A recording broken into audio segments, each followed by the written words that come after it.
Okay, this question is from Flying Falcon 23. You want to transition from left back to striker. You want to know some things that you can do to make yourself a lethal striker. The first thing you want to start to do is, you want to develop a daily training routine. If you haven't started one or you don't have one, I would start with just doing 1 minute. I would just do not even 10 minutes, right? Build the habit first, right? Because once you build the consistency, then training becomes easy. Just show up, right? For 2 weeks, just do a warm up and do some juggling and do some dribbling. This way, you're starting to build the identity of a striker. So, right, how are you going to improve as a striker? There are 3 ways, there are 3 things that you want to work on, right? You spoke about 2 of them. You said dribbling and you said shooting. Well, the way you improve both of those is juggling. And the way you improve juggling is by using 2 different size balls. You want to use a light ball to develop precision. You want to use a heavy ball to develop power. This is a 2.2 pound medicine ball, 1 kilogram medicine ball. It's by Champion Barbell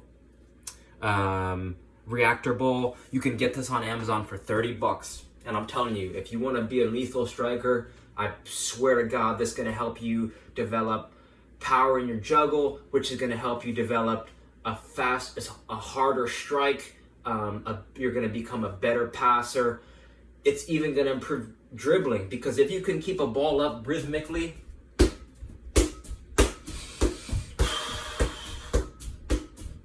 then you start to work on no spin juggling or forward spin juggling. Right? So juggling, super important. It's like the fundamentals of being a great striker and a great defender are the same if you think about it. It's just positionally, you got to understand your positioning. And maybe you're doing more isolating 1v1 as attacker, and you're, instead of defending as you're moving backwards, you're moving forward. So in that way, yes, it's completely different.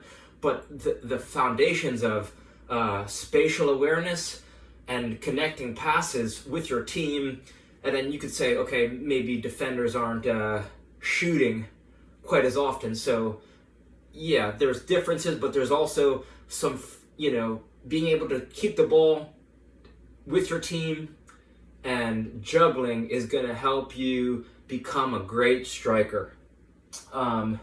So again, let's recap. Work on your warm-up. 5 to 10 minutes, build the habit. Every day, get your body warmed up, ready to practice. The next thing I would start with is juggling, right? Heavy ball, light ball, heavy ball.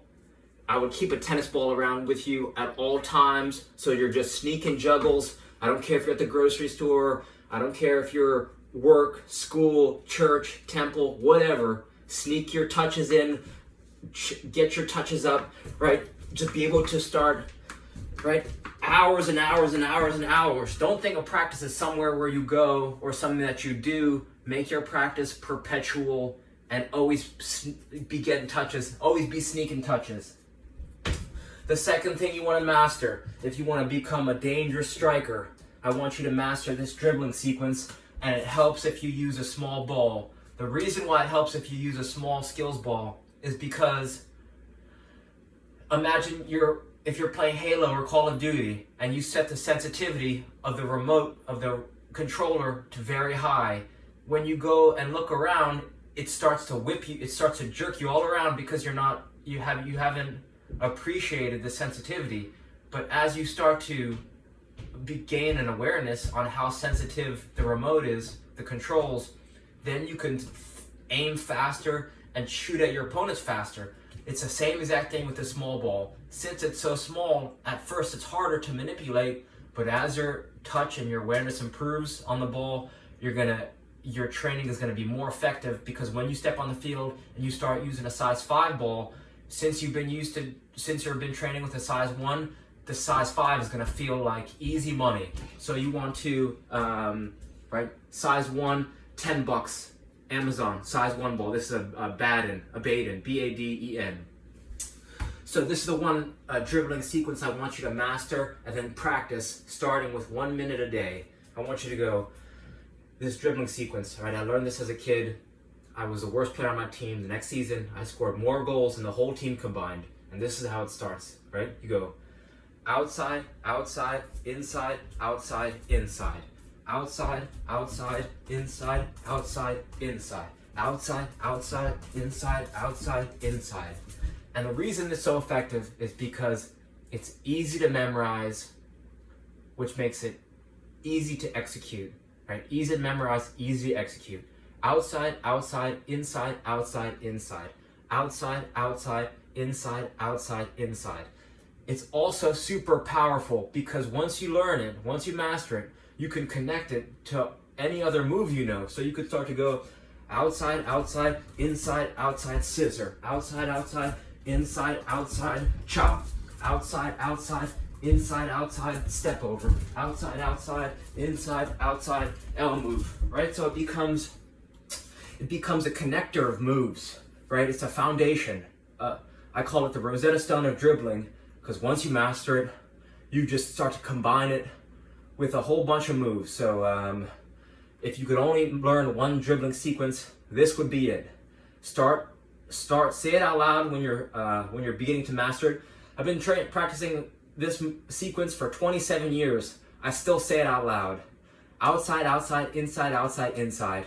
Slow is smooth, smooth is fast. Every player I try to teach it to, they go way too fast.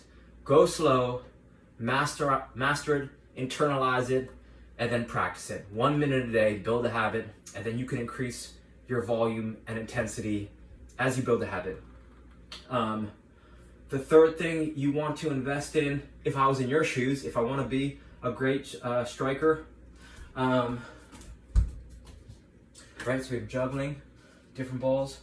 We have this ball on a rope. This is a Skills SKLZ solo kick trainer. You get this on Amazon, and this is gonna replicate passing, but since it's portable and since it's on a rope, you don't have to wait for a friend, or you don't have to go somewhere. You could do it in your home, you could do it in your bedroom, in your garage. You're not worrying about breaking a window or breaking mom's china or whatever. You're just getting touches and you're having fun, rhythmic, right? Breathing. Nice and easy, right? You could squeeze, right? You could cram 6 months of training into days or weeks with one of these balls. It's just nice and easy. Or make one yourself, right? Size 1 ball, a length of rope, right? Length of rope, a little shorter than your hip to your ankle, and then just some duct tape, right? You can make one, no big deal. This would be the third thing I'd practice, right? The three core things you want to practice: juggling, dribbling, shooting, right? Or I'm sorry, juggling, dribbling, shooting. Passing and shooting are kind of the same, right? So juggling, dribbling, shooting. The last one, right? You want to know how to be a great striker? Well, I'll tell you. Get yourself a barrel, right? Doesn't matter. This is a 10-gallon brute barrel I got from up the road, but you can use a garbage can, you could use a hamper, you could use a basket, you could use a bucket, just something that you could aim at, right? So you get whatever size ball, right? Could be a tennis ball, could be a heavy ball, could be a size 1 ball. You could mix up the balls, actually, that'd be the best. And what you're gonna do is, based on your level, let's say you're just a beginner. What I want you to do in the beginning, if you can't juggle, or let's say you haven't invested a lot of time getting your juggling abilities, you're going to use a bounce. So you use your right foot with a bounce to juggle the ball into the barrel. If you've ever seen the movie Drumline, this is like when Nick Cannon, he embarrasses his instructor, right? They're doing a drum off, and the headmaster sees this and tells Nick that he has to learn to follow before he leads, and then he starts drumming backwards. Nick's drumming forward, and he's never tried to drum while walking, and then he drops his stick. right? So some people, they can juggle while standing still. Not everyone can juggle while moving forward, and by being able to take the ball out of the air and then move forward to your target, assuming it's the goal or whatever direction you're aiming in, it's gonna take defenders off guard. You're gonna be very hard to stop. It's easier to stop a defender when the ball's, it's easier to stop an attacker when the ball's on the ground. If there's an attacker coming at you at full speed with the ball in the air, it's very hard to defend, right? So you take your right foot with a bounce first. So you go like this.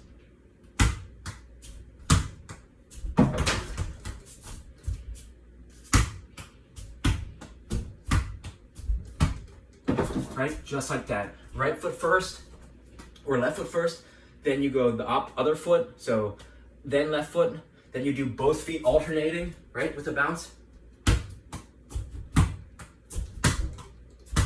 Right, you get the idea?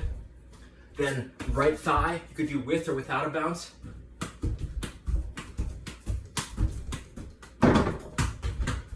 Left thigh with or without a bounce. Then you do both thighs alternating without a bounce.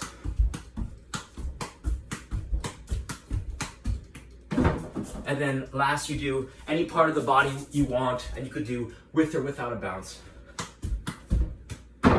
So that's something you want to practice every day, even if it's for 1 minute, 2 minutes, right? You could play with your friends, challenge each other, tennis balls, basketball, dog toys, anything. You race against each other, right? Stand at equal distances apart. You could start from your hands, start from the ground, but this is the famous barrel game, and this is probably the reason why I scored so many goals, so many freaking goals because of this drill. So I hope that helps, right? Let's recap. Different size balls for juggling. Light one for precision, heavy one for power. They're gonna sharpen your touch. The sharper your touch, the more dangerous you are on the field. You wanna invest in a warm-up. Make a consistent habit. Get your warm-up in. If you're injured, you can't play. If you're injured, you can't train every day. Invest the time in your warm-up. 10 minutes, at least 10 minutes. Juggling, right? Tennis ball with you at all times, sneaking in touches everywhere you go. Make practice perpetual. Third thing, outside, inside. Dribbling sequence. Drill that over and over and over and over, so it becomes muscle memory. Say it out loud when you're doing it. Outside, inside. Nice and easy. Develop a rhythm. It's like a dance. Outside, inside. And then the last thing, the barrel game, switching the size of the ball. You do those 3 things. You do dribbling sequences, juggling, and then the barrel game. You are going to see a tremendous change and improvement on your attacking abilities. And juggling especially is going to bring everything together and make you dangerous. So reach out with any questions. Thanks for your time. All right.